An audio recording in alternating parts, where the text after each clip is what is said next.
Hi, it's Therese from Lostinpaper, and I have a video here that I shared over at the Waffle Flower channel. So I've got the Waffle Flower Crafts A2 arch window die, and I want to do a partial die cutting technique. So I have a piece of cardstock and I'm literally just going to lay the die, the portion that I want die cut, onto the cardstock and then run that through my machine. Now I haven't removed the flowers or the leaves in this set because I can actually use those rather than waste those little squares of paper, and I'll just keep them in the packet, and one day when I'm ready to do a little hanging basket or something, they'll be there ready to go. So I've only really die cut the portion that I want.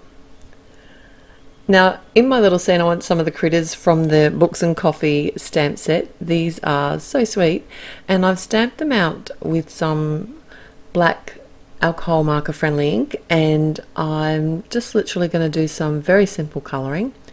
I've got the lids off to the side, so if you do want to see what colours I'm using, you can always take a look at those. So I have no hard and fast rules when it comes to Copic colouring. Sometimes I'll add my shading first, sometimes I'll add a base layer of a light colour and then actually come in and do my shading after. And I don't really know why that is. Every critter's quite different, and every time I colour them they can look quite different. It doesn't really matter. The good thing about Copics is that they're quite forgiving, and I can always come back in and add some shading afterwards. So sometimes it's easier just to add less initially and then sort of build up on that.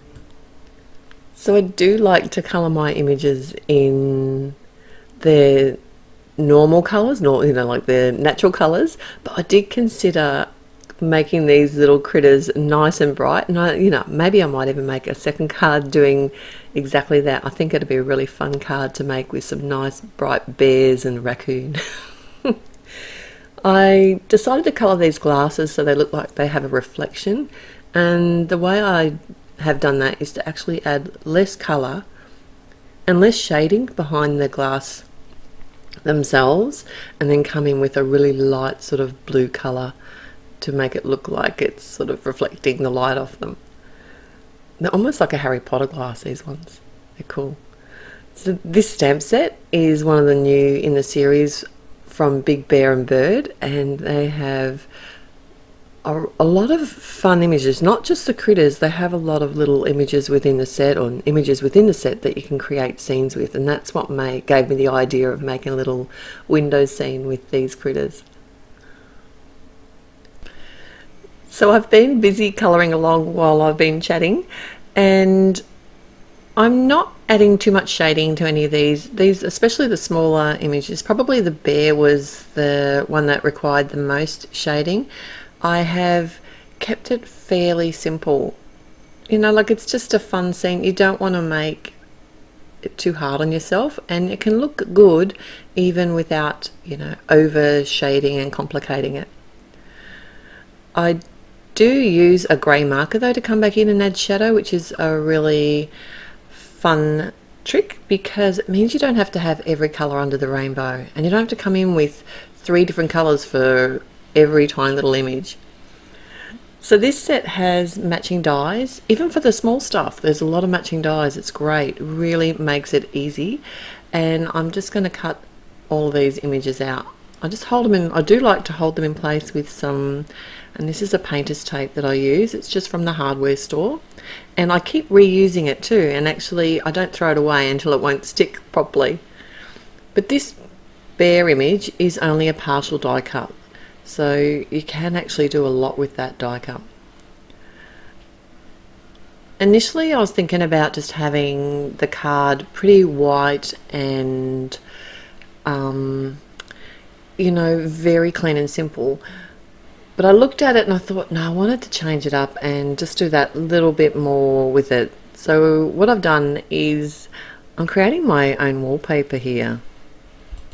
So I've got a piece of pale blue cardstock just from my scraps, and I've cut it to the same size as my window, and I've used some of the, like a pro, it's the grey ink, and stamped out this tiny little flower image. It's kind of a berry image actually, from the Fruity Thank You stamp set, and I'm using some Prismacolor pencils because they work really well on coloured cardstock. You can actually see the colour.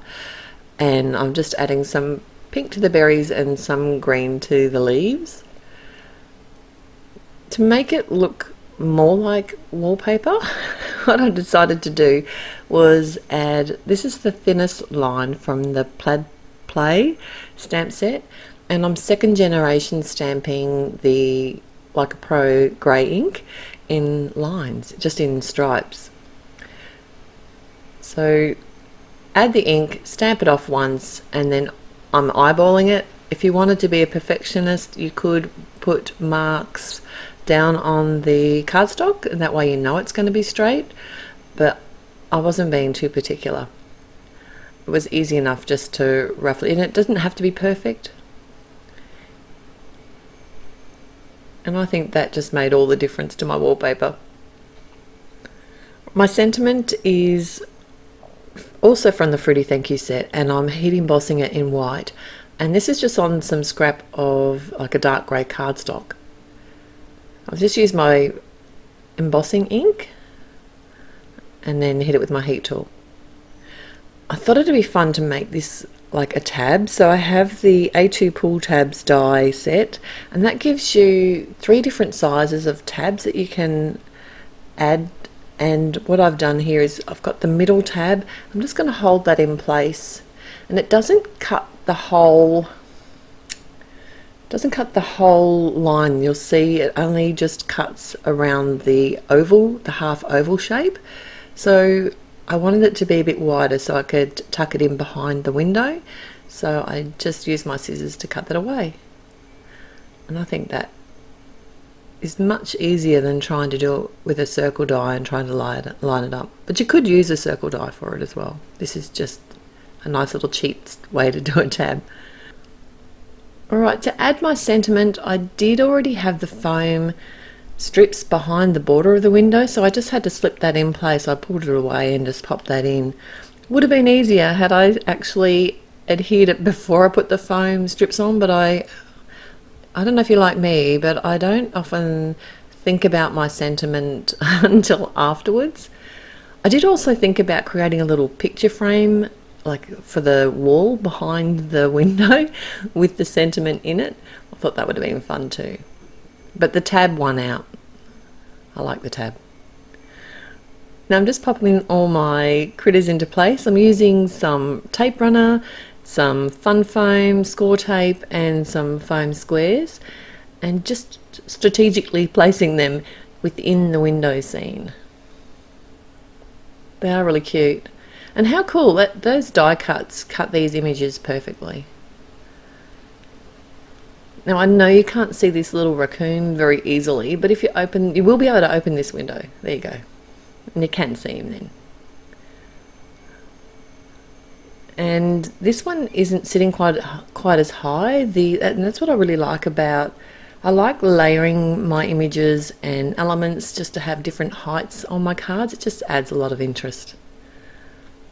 To adhere my window scene to the front of my side fold landscape card, what I've done is add some score tape behind all 4 edges.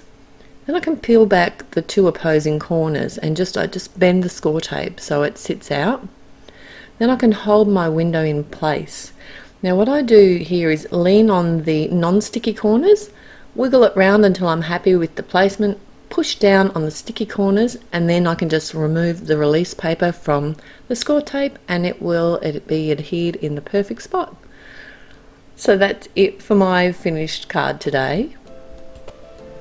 Thanks for joining me. I'll have all the links below in the description.